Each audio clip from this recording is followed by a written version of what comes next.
If you have no more oil, you've got to give up your car. You've got to give up this. You've got to give up, because those are all based on oil. So how do they learn the argumentation of the other side? So we have to be careful, but we need to get a sense of where our students are coming from. What do they value? What are their opinions? What do they think about? Because we know the literature is clear, especially in the sciences, when we start talking about things like misconceptions. We can take a group of students and they'd say they're going to get a chemistry major, or physics is usually the one that's used, and they have all sorts of misconceptions. So the seasons change because the Earth gets closer or further than to the sun. Because you think, well, it's warmer, so we must be closer. Not realizing that when it's summer in one hemisphere, it's winter in the other. So you have to teach them it's about the tilt of the Earth, and they go, oh, yeah, they can diagram it, blah, blah, blah. And then they go through 4 years of school and they get their physics degree. And 2 years later, they say, oh, yeah, you did physics. What causes the seasons? It's how far it is from the Earth.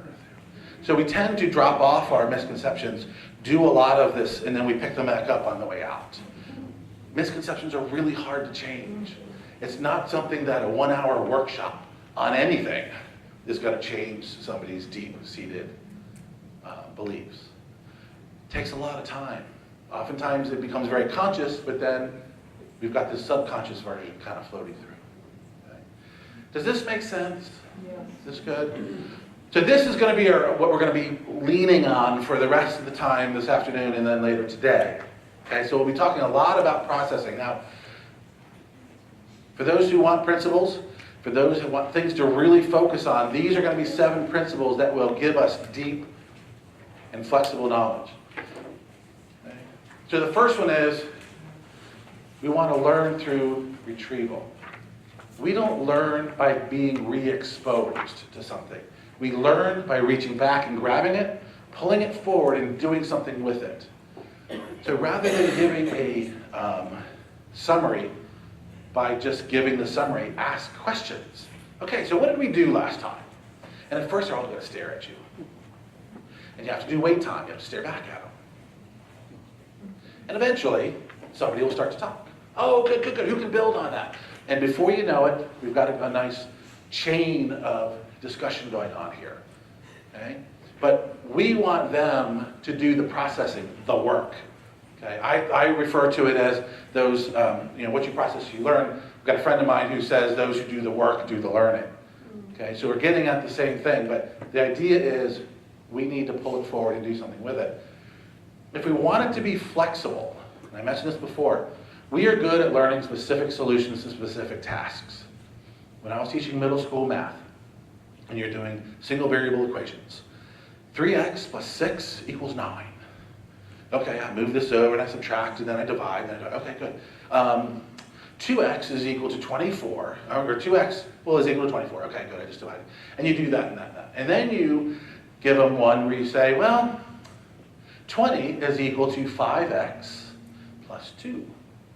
And they go, mind explodes. We've never done that before. How could you ask us to do that? You haven't taught us that.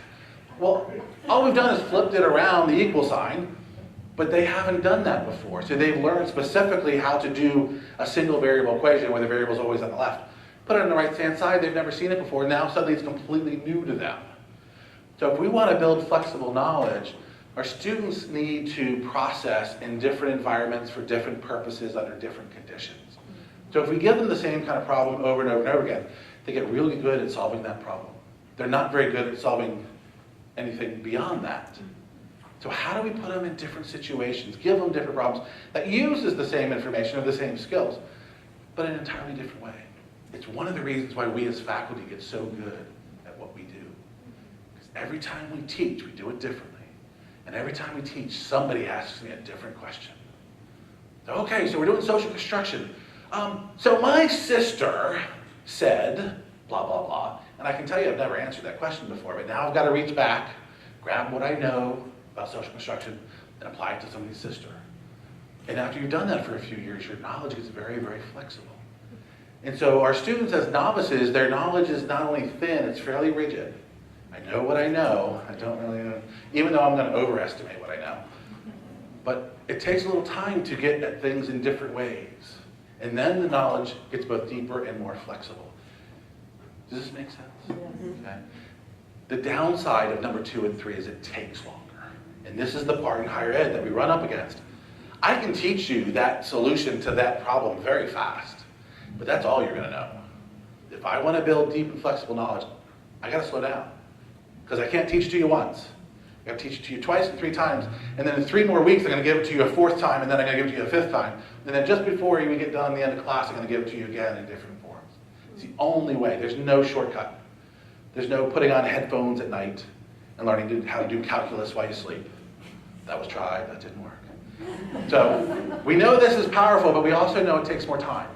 And to some extent, it takes more processing. Processing is our friend. Number 4 and 5, we want to learn things at the principle level. Okay?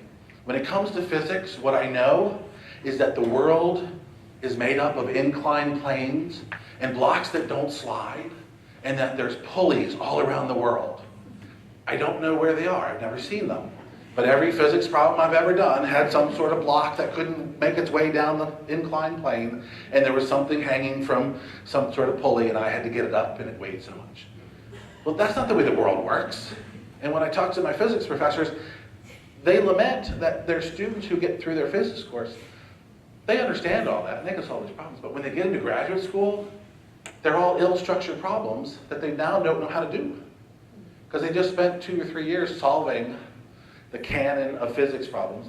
And now it's like, oh, by the way, and how do we do X? Well, I don't know, we didn't do that. So we have to be taught how to think differently. We need to understand the underlying principles that guide us. And that's true of all of our domains. That's the way we live as professors. Because I hope you know, we're not normal. Have you figured that out? Okay, we are not normal. Okay, based on what we do for a living, that's not normal.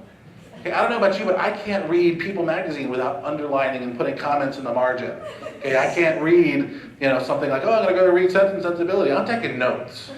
And I'm supposed to be just doing it for fun. Most people aren't like that. Okay? And that's one of the reasons why we're here. Okay? That's kind of the fun of being us. And that's also why people make fun of us. Okay? And that's okay. Awareness and control. We need to be aware of what we know, and we need to be in control of it. A lot of what we learn, we don't do anything with. It just sits there. Okay? We need to know it and figure out what to do with it.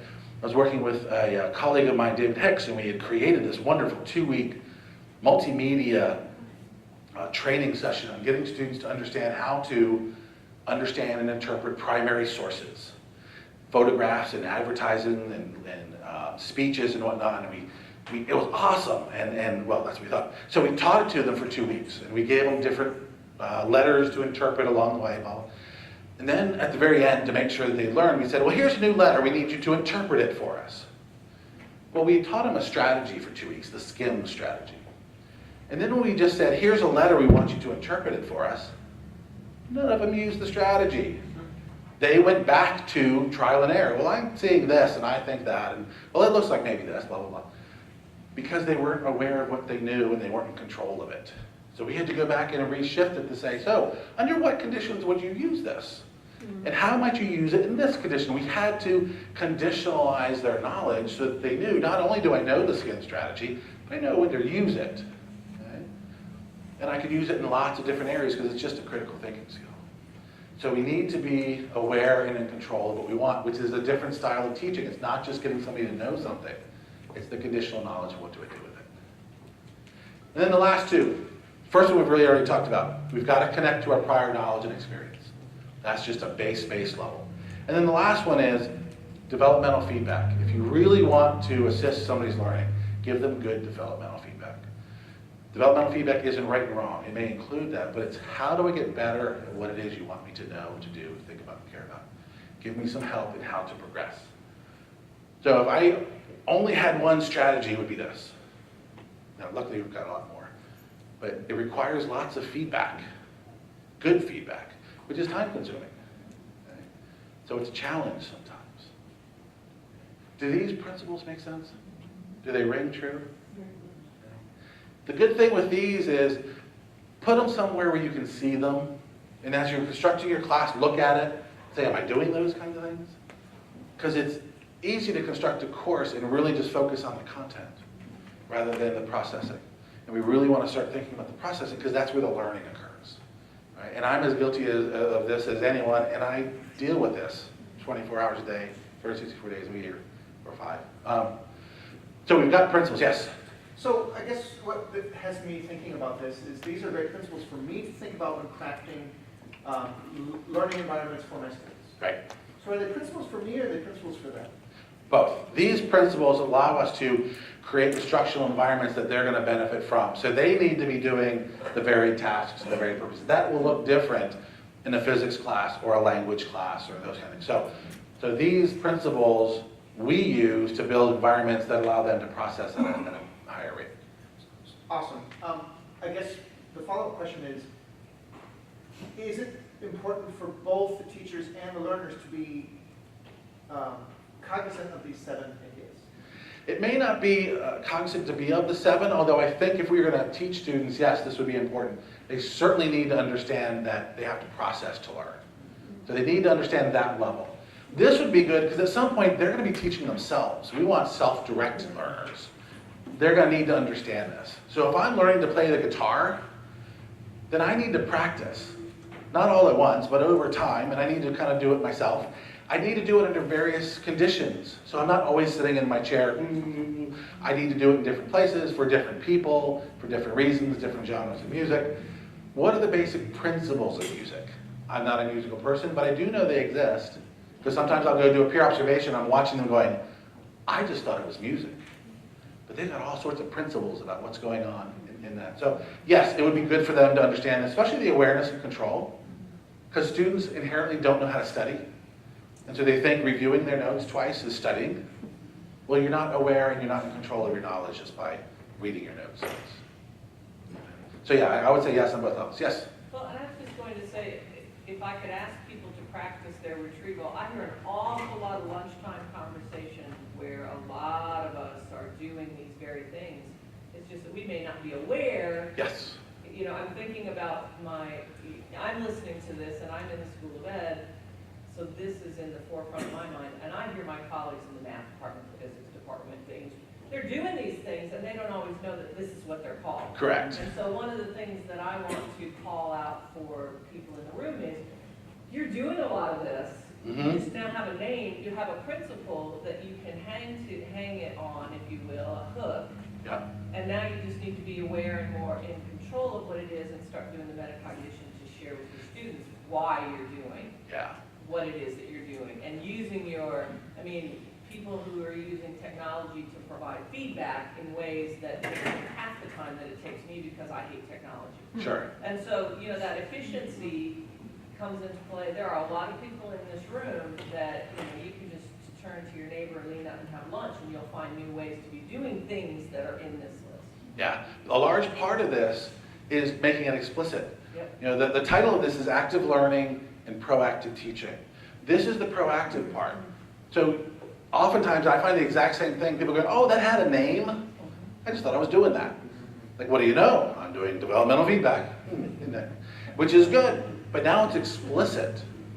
So now they can proactively think and say, now I need to make sure I'm doing this. Because sometimes when we change our teaching, it doesn't work out as well. And sometimes it's like, I don't know why it worked out well. Well, what you don't know is how many you just took away the feedback, and that was key.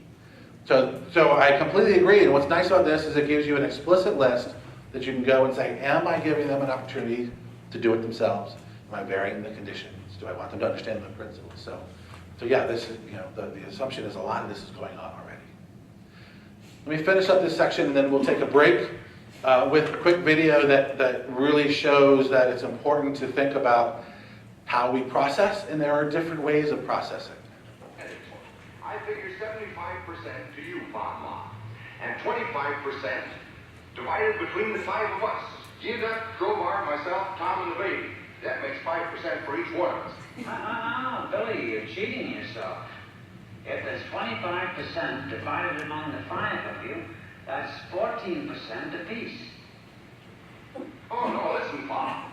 I wouldn't cheat you. You know I wouldn't. Now, look here. I'll show you. Let me run this out here. And now, 25 divided by 5 is 5. You see, the 5 won't put it 2, but no. But 5 goes into 25 5 times, you see? You're wrong, Billy. Two competitions.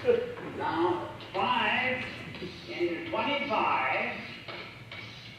5 won't go into 2. No. But 5 goes into 5 once. Now, we didn't use the 2 before, so it's 5 into 20 goes 4 times. There you are. 5 into 25, 14. No, look, Bob. Now, let me prove it to you now by multiplication.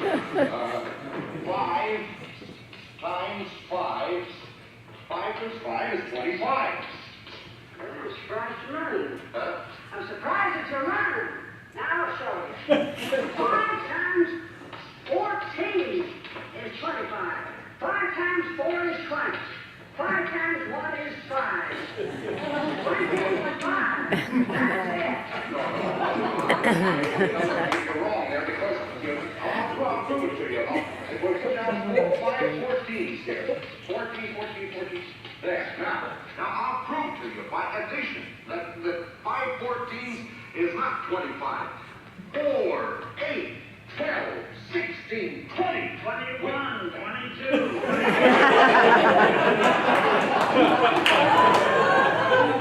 want to see you boys cheated.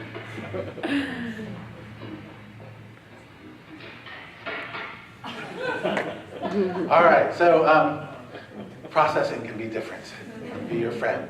All right, so let's take a 10-minute break.